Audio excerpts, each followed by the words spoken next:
Okay, so we are going, as I said before, to finish with the theory, almost finished. And we were on chapter 8. We were watching the variable speed wind energy system with doubly fifth induction generators. Mainly, the reference that we are following is this one, which is a book that has nowadays almost 10 years, 9 years to be precise. Okay, so the outline of this chapter 8, dedicated to the wind energy system with double fifth induction generators, is divided into these different topics. We saw the previous days, the introduction and the steady state model. And today we are going to see the dynamic model. Actually, we are not to deeply analyze how the dynamic model is derived for this double fifth induction generator. It will be just more a presentation.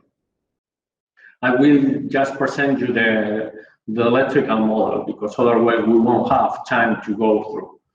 And finally, the last part of this lecture today, of this hour, is the vector control. Here we will pay a little bit more attention, mainly because it is related with the coursework, with the final work that you have to do afterwards, this theoretical class. And then the last part, that will be after Easter, and this year I don't know if we will have time to go for it. So let's focus on what we are going to see today. The vector control strategy of this machine, and you know that the vector control, well, all the control, or at least most of the controls, are derived from the dynamic models, in this case of the machine.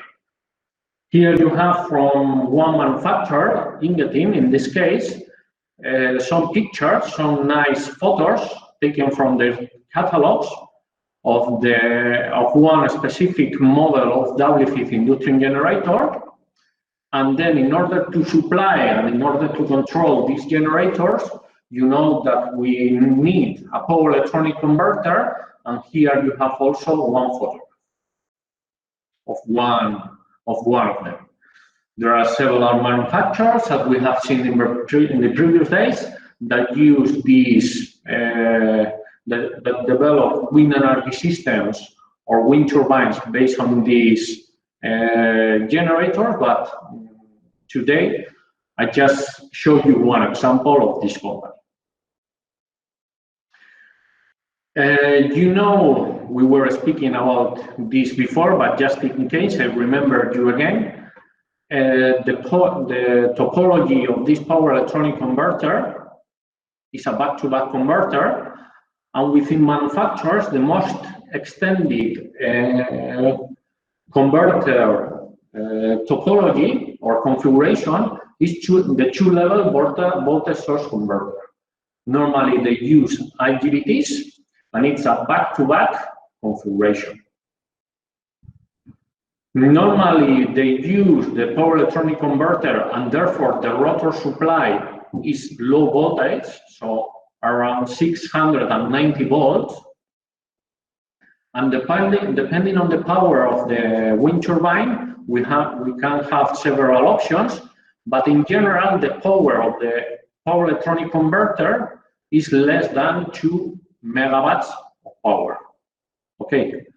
Just keep in mind that this configuration allows us to make a reduced power converter. So if the machine is, for instance, 5 megawatts, in the wind energy system is 5 megawatts, we can make a power electronic converter of less power, 1/3 or something similar in general. Okay, so this is the configuration that we are studying. And just some ideas related to the modulation. You know that the two-level voltage source converter can be modulated by several options. One of the options is the PWM modulation. It can be applied the third harmonic injection or not. I would say that it's more common to apply this third harmonic injection in order to be able to to get more voltage for a given DC bus voltage. Here you have some waveforms of the voltages referred to the zero of the DC bus, these three voltages. Or maybe if you want the voltages between phases, between phase A and B in this case. And finally, voltages, this is the shape of this type of voltages obtained with this PWM modulation with third harmonic injection when we refer to the neutral of the load, in this case, to the neutral of the machine. You know that we have here some typical shape of a spectrum for these voltages. And depending on the manufacturers, there are some other options, and some of them, they also use the space vector modulations. So depending on the manufacturer, we can have the manufacturer or the researcher or whatever it is, several options or several possibilities in terms of the modulations they employ, PWM or space vector modulations mainly. We saw this the previous day, maybe more into detail. Here you have also some nice pictures taken from the catalogs of several manufacturers for Doubly fifth induction generator. This is from manufacturer ABB.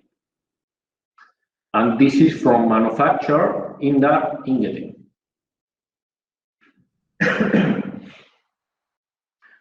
So if we go now for presenting, and as I said before, not developing in their all details the dynamic model of the Doubly fifth induction generator, you know that it can be understood as a transformer in some way with some differences. We have one primary that in the machine would be the stator with three windings, and here we have the stator resistance, and here we have the fluxes. Then we have the secondary imaginary in a transformer, but in this case would be the rotor. Here in this case, in this machine, physically there is one rotor with their corresponding windings. It is inside the rotor, and it is supplied by the slip rings and by the brushes. And they have to be supplied, therefore we need to apply the required voltages in order to control the machine, the generator. The stator voltage equations that relates voltages, currents, and fluxes are these ones. And you know, as the stator is directly connected to the grid, here we have, at the steady state at least, sinusoidal references, or sinusoidal magnitudes with omega s frequency. However, in the rotor, we have something similar or equivalent. We have the three windings. We need to apply rotor voltages. We have the current at the rotor, and we have the fluxes. But the frequency at the steady state of these magnitudes, you know that is different from the stator in general, and depends on the speed of the machine. In this case, the frequency, this frequency of the rotor magnitudes is omega r. So the difference in frequencies between these two magnitudes, omega s and omega r, is the rotational speed, omega m. Okay? We have been speaking about this quite often. In general, we are not used to have one equivalent electrical model which has several different frequencies. We are not used to work with it, and normally we tend to avoid this particular fact that happens in almost all the machines. And what we do is to change the rotor circuit we develop an equivalent rotor circuit in order to make these steady-state frequencies of the rotor equivalent to the ones to the stator.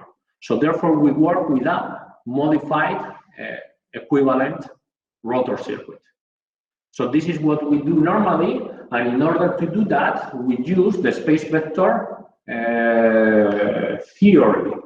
You know that there are several space vector transformations that mathematically can be represented as here. So we have, in general, several reference frames. In this case, you have one reference frame here, alpha beta, which is normally dedicated for the magnitudes of the stator, at least in this machine.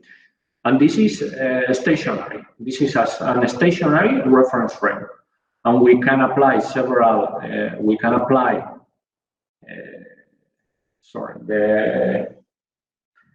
the projections to this reference frame, and we can represent the space vector by means of these projections. Then also, in most of the machines, it's very common to have a rotationary reference frame that normally here we call it D and Q, and this is rotating at omega s. And normally the control strategy is made with magnitudes of the machine refer to this DQ reference frame with these projections D and Q. However, this machine is particularly different compared with the others that we have seen up to now. Why? Because we are going to supply it, the machines, by means of the converter through the rotor. And the rotor is rotated at omega m. So therefore, we normally use another reference frame, which I call it with capital letters, D and Q, in red color here, and is associated to the magnitudes of the rotor. Okay, so as we are supplying the machine through the rotor, and we need to apply rotor voltages, and as we need to measure currents from the rotor, we need to deal with magnitudes from the rotor. Therefore, in these machines, this necessity of a new or never used before in the previous machines reference frame, D and Q reference frames. There you have the different speeds, and then you have the different angles that you have. So by using this mathematical tool that we have used commonly in several occasions during this year, you know that we have some transformations based on matrices in order to transform from 3 phases to 2 phases. And then also we have the opposite transformation that can give us 2 phases, 2 magnitudes, sinusoidal magnitudes, and 3 phases. And that can be useful for developing an equivalent model that has, instead of 3 phases, only 2 phases. And then also you have some other, we normally use some other transformations that can modify the frequency of the magnitudes that we are using, that we are dealing with. So in this case, we can modify constant magnitudes to sinusoidal magnitudes, and here what we need is the angle theta for this transformation. And here you have just the opposite transformation that is useful for transforming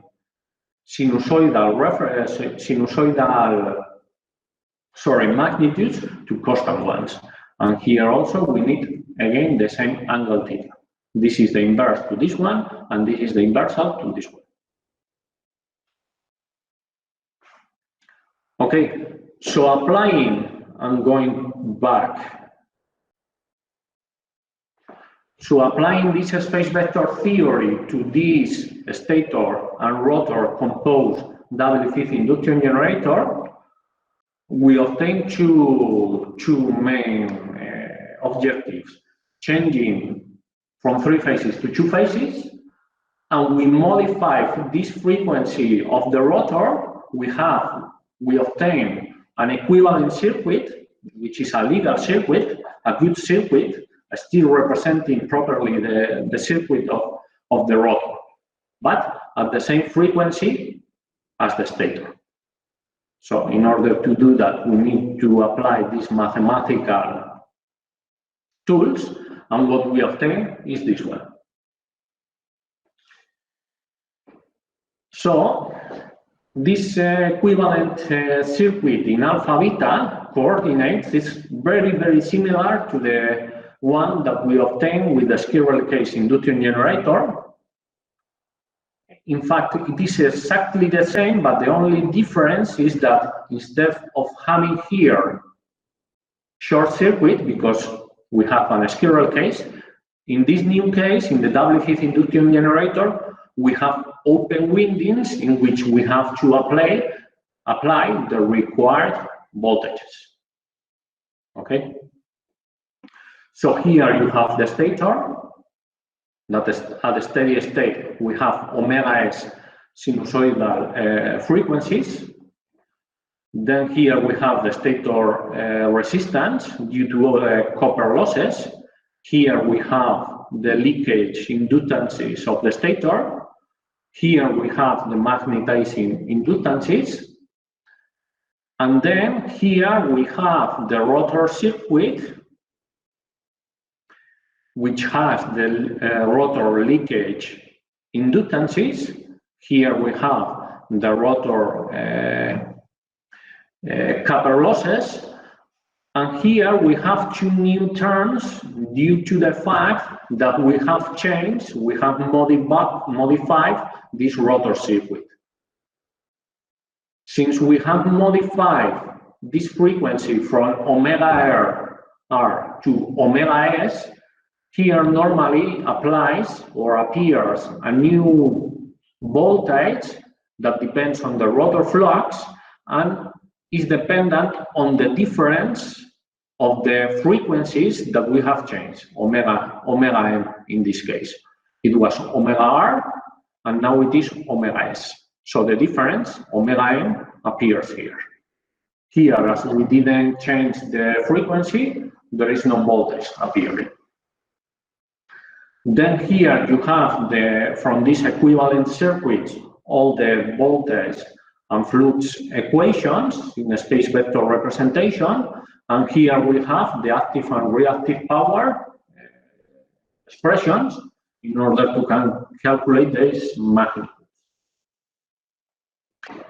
Then also here you have the torque equation, one of them, because you know that there are several options, there are several possibilities to obtain this torque. Well, this is not so important for the control, but this is useful in order to know how can be modeled in a different way, in this case, the double fifth induction generators. If we take these two voltage equations from the stator and from the rotor, I take them here and I develop into the two alpha beta coordinates for both cases, and then I take the flux equations and I do the same. If I combine those 8 equations, and I can derive a state space representation of the machine that could be useful if we rearrange this state space representation, which is a matrix expression,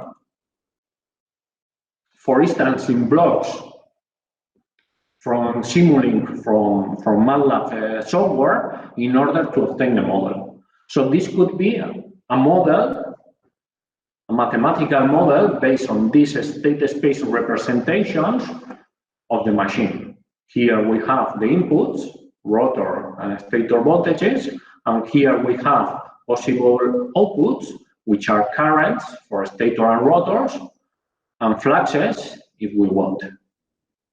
So typically the models that give us the softwares, the commercial softwares, such as, for instance, MATLAB Simulink with their different packages, SimPower or some others, what they implement more or less inside is this type of representations. There are several options depending on the magnitudes that we choose in the state space vector, but anyway, just to know it, this is not so important related with the control. So I go back again. We were here, we have developed or we have represented the alpha beta equivalent circuit of the doubly fit induction generator, but you know that typically this alpha beta representation is not directly useful for developing the control. And now our objective is to develop the control, more specifically the vector control for this machine. So what we have to do is a further development of the model, which is a model represented or referred to the DQ reference frame, the one that is rotating at omega s frequency. This is the model. There is necessary some mathematical developments that we won't see them here under detail, but this is the obtained model in DQ reference frame. It is very similar to the previous one, but the steady state magnitudes of the currents and voltages and fluxes and so on is constant. Okay? Here you realize that now, as we have changed for both the stator and rotor circuits, the frequencies at the steady state, now they are 0, they are DC magnitudes, we can find voltages at both stator and rotor. Here we have changed omega s frequency, it was omega s, and now it is 0, therefore we have changed an omega s magnitude in the frequency, therefore the flux, in this case the stator flux appears multiplied by omega s. This is due to the mathematical development that we do. We are not going to demonstrate it here, but you can do it quite simply. And at the rotor, again, we have modified the frequency. The real frequency was omega r, and now it is 0 or DC. Therefore, the frequency that appears here is omega r. Okay, and the rest of the elements are equivalent. The impedances, resistances, and inductances, they are the same.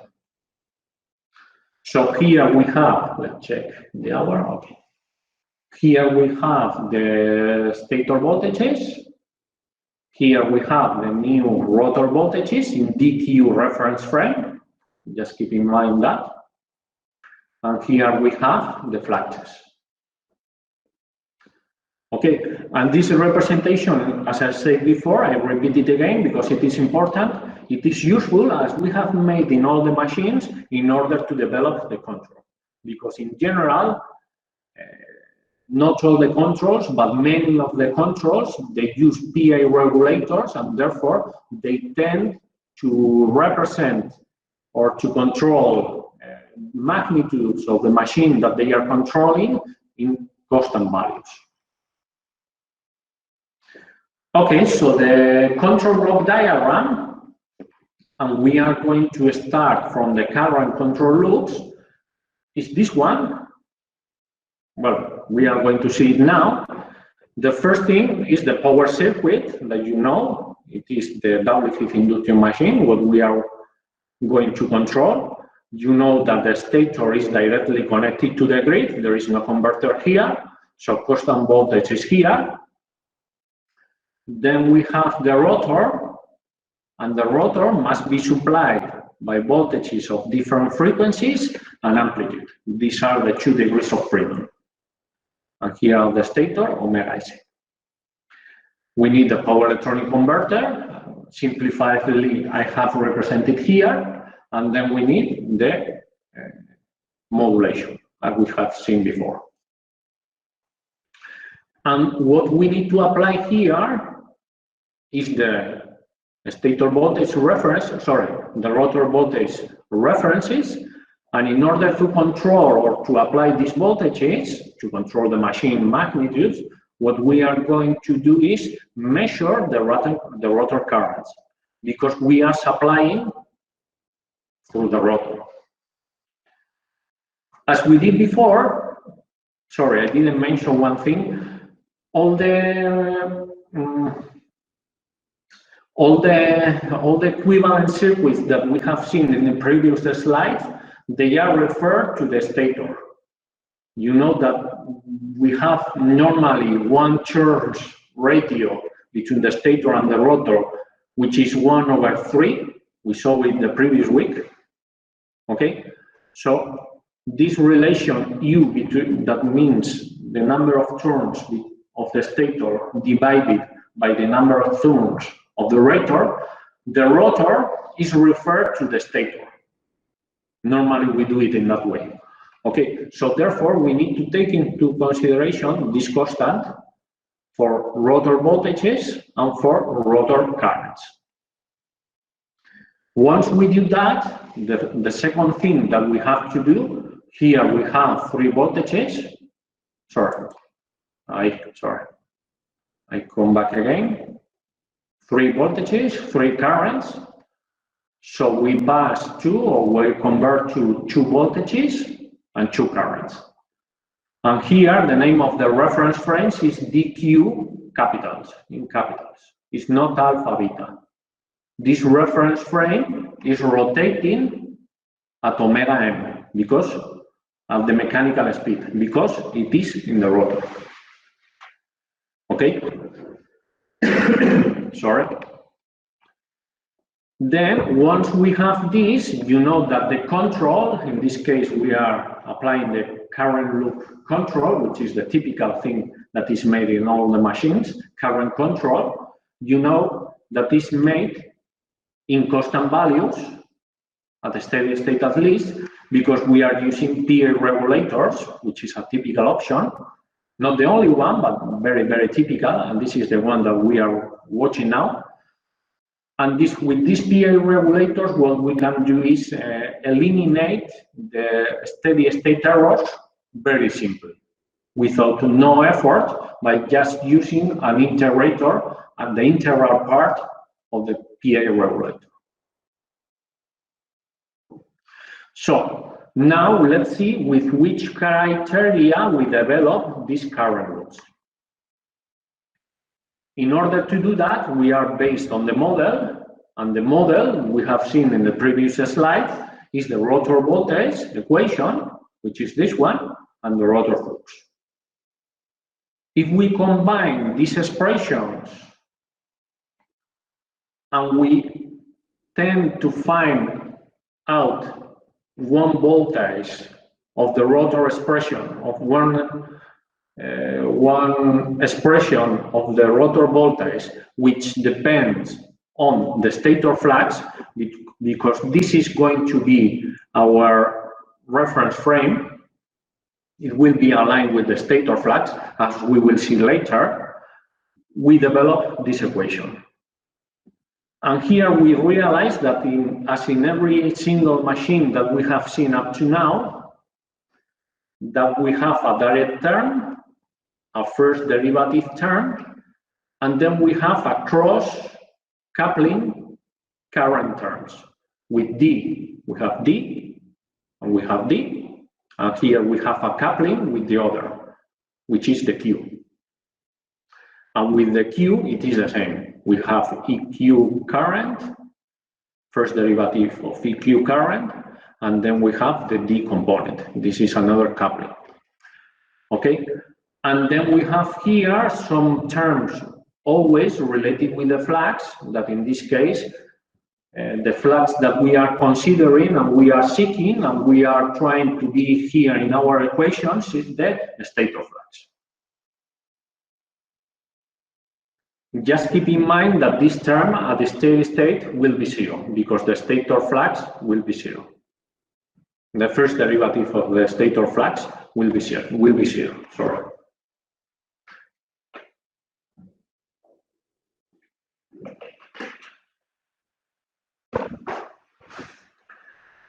Okay, so this is a representation of this equation in block diagrams, just the same. And here you can see the coupling terms, and here you can see this term, which is a electromagnetic force, a voltage, that depends on the speed, omega r, and the flux. So with this, we have the causality relation, which is d component of voltage, d component of current, in function of this model, and q component of voltage means q component of current with this coupling and with this other flux-related term. So taking into consideration this mathematical development, applied to the control block diagram, we can build up the current loops, D component, controlling the D component of the voltage, Q component of the current, attacking or controlling the Q component of the current. Here we put, of the voltage, sorry. Here we put two regulators, typically PA regulator is enough. Here we need to measure, and here we need to measure. Very recommendable to do a very simple tuning of the gains of these regulators to cancel the coupling terms. Okay, so if we have this, let's analyze the model of these current control loops into detail, but idealizing the system, supposing that these elements are ideal. These transformations and this PWM control modulation and this converter is ideal, is perfect. If we assume that here is our model and here it is the control. This is control and this is model. So if we cancel these coupling terms by means of the control, the result, they are cancelled, they disappear, so the resulting closed loop current expressions are these ones in here. Okay, second order transfer functions with 1, 0 at the numerator in both, for D component and for Q component. Very, very similar, very, very equivalent to what we have seen in other machines.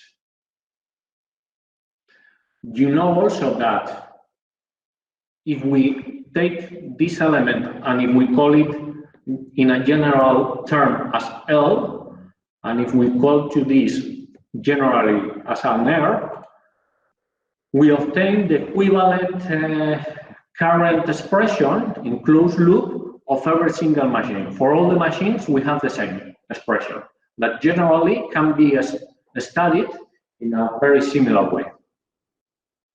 Okay, and we have seen that, or you know, because we have applied in previous lectures, that we can equalize the denominator of this expression of the current loop to this other one, to the canonic typical expression of every single book. And if we equalize this term to this term, and if we equalize this term to this other term, we can have a very simple expressions to derive the gains of the PA regulators, Kp, Kp, and Ka. With the damping ratio, we can do several things, but one that is very useful is to choose damping ratio equal to 1. And therefore, if we do this one, What we have is two real poles of the same value. And therefore, the only variable or the only choice that we have to use, that we have to make, is omega n, which is the dynamic response or is related with the dynamic behavior of the closed loop system. Then also, you know that if we apply a unit step at the current reference, it is a very simple mathematical development based on the Laplace transform. We divide into two terms, and then we pass we transform to the time domain, and we can obtain this. We can obtain this expression for a unit response, which is always a summatory of exponential terms like this one and like this one that are made zero at the steady state, and the speed, let's say that way, that they are made zero depends on omega n, depends on our poles, and that, depending on the speed that we want to choose, we choose the Kp and Ki gain for the PA regulator.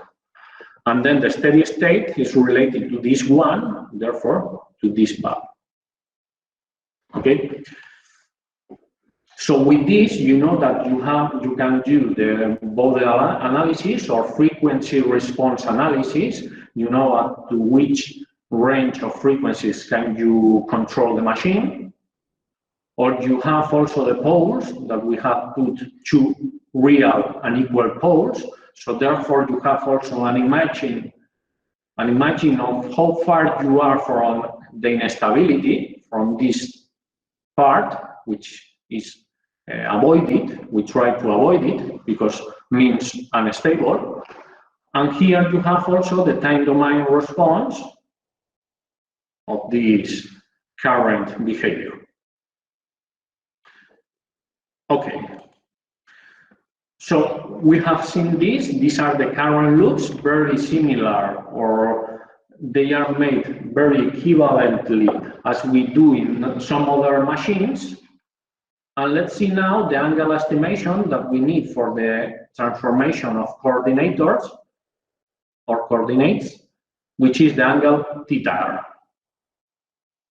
So in this case, the angle is aligned, or the reference frame is aligned with the stator flux.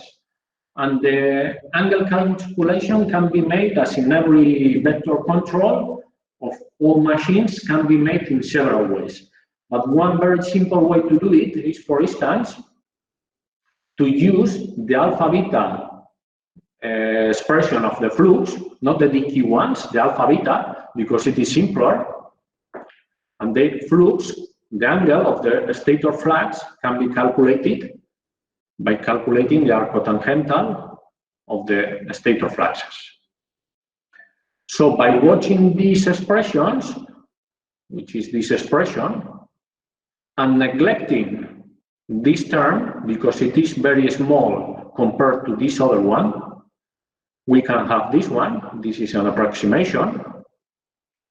So therefore, we know that if we assume this approximation, that if the stator voltage is constant, the stator flux is also going to be constant, and it's going to be nearly 90 degrees phase shifted one from each other. Okay. So this flux angle can be very simply estimated. For instance, by using a PLL, you measure the stator voltages. We are neglecting this term, and with this PLL, you have a robust, reliable measurement or estimation of the angle of the stator voltages. And then, if we have this, if we subtract 90 degrees, this is the angle of the stator flux.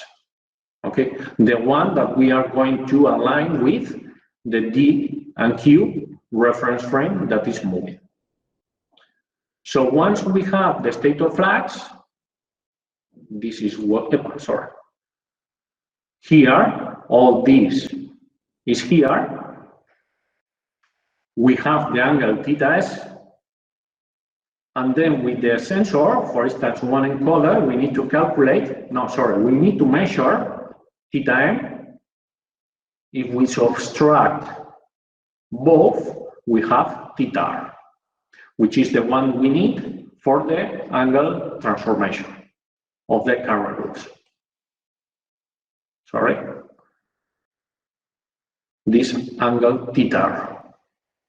Okay, so in here, the angle estimation, we need a stator voltage, we need angle theta m, and we could need the current.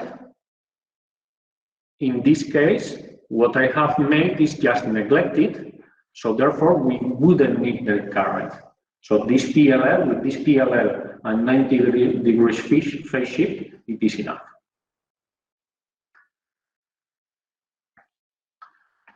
So once we have the current loops, the next step is to develop the control loops which are superiorly, which are generating references for those current loops. We have said that we are going to make this choice. Therefore, the Q component of the flux of the stator is 0. So if we analyze the torque and we take these expressions, there are several expressions, but the one we are interested in is this one, because we have stator fluxes and current from the rotor, which is what we are controlling. So if we do this term disappears, so we obtain this, and we have that the torque is equivalent or proportional to the current of the rotor in the Q component. Very similar to what happens in all the machines. Always the torque is, well, often the torque is proportional to the current of the Q component. In this machine, we are controlling through the rotor, so therefore is the Q component of the rotor current. Okay? And for this machine, there is something different because the flux, the stator flux, it is imposed by the stator voltage. So we have another degree of freedom, which is the reactive power. We can control the reactive power. It has no sense to control the stator flux because it is constant. It is constant. Nearly constant. There is not a lot of margin. So having this into consideration, we have another degree of freedom, which is the reactive power through the stator. By developing these expressions, there are several steps here that you need to take into consideration. We can have this expression, which is equivalent. And if you realize, we see that the reactive power is equivalent to the rotor D component of the current. So with the other component of the rotor current, we can modify the reactive power through the stator. Please keep in mind that this term, this flux, is nearly constant.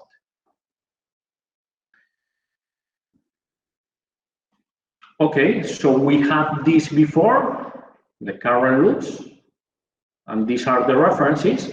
So with what we have seen in the previous slide, we can control the D component of the current by controlling the reactive power of the stator, and the torque controls the Q component of the current.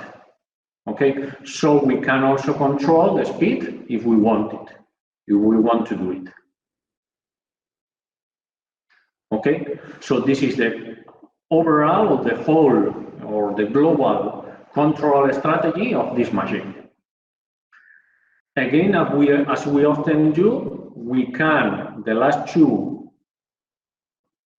control loops, QS and omega M, we can have a general representation, a theoretical representation of it.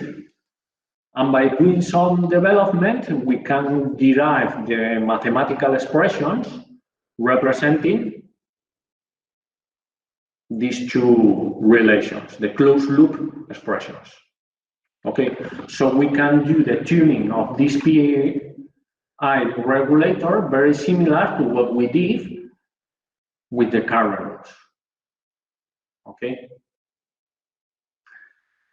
Then also take into consideration that this machine is special, so the stator voltage is the stator flux, more or less, is the same, it's related by omega s in terms of the amplitude. So if we analyze this stator flux, that must be constant because we suppose that this voltage is also constant. Here we have the Q component of the flux, and here we have the D component of the flux. And this must be constant because the stator voltage is also constant. Okay, so we have said before that this Q component of the current depends on the torque. So this component depends on the torque. And this is going to be 0. So here we have something similar, something very similar to this value. Okay. However, here we need to achieve this value for the stator flux, and we can do it by means of the rotor current, or by means of the stator current, or by a combination of both. So this flux, this magnetization of the machine can be made by the rotor current or by the stator current. Remember that, sorry,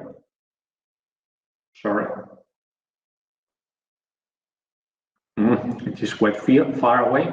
We are controlling this current, so here we can put the value that we want. Sorry for this. So depending how much we put here, the magnetization will be through the stator or through the rotor, making pass more current through the stator, through the stator windings, or through the rotor windings, and therefore also through the converter. So this is something very particular from this machine. So this can be made by choosing this in the reactive power loops.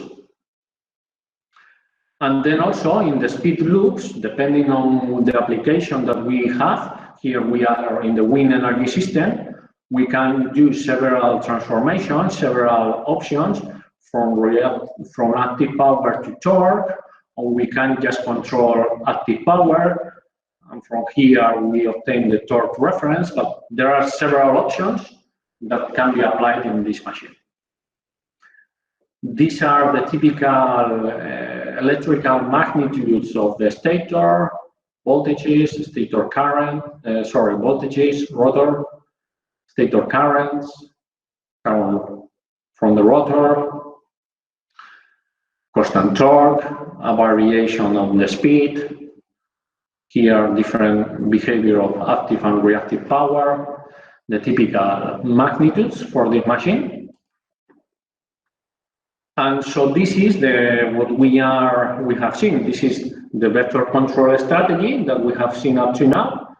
You know that normally we have a wind turbine control, and here we have the three relays. And then also we need to control the grid side converter. Okay,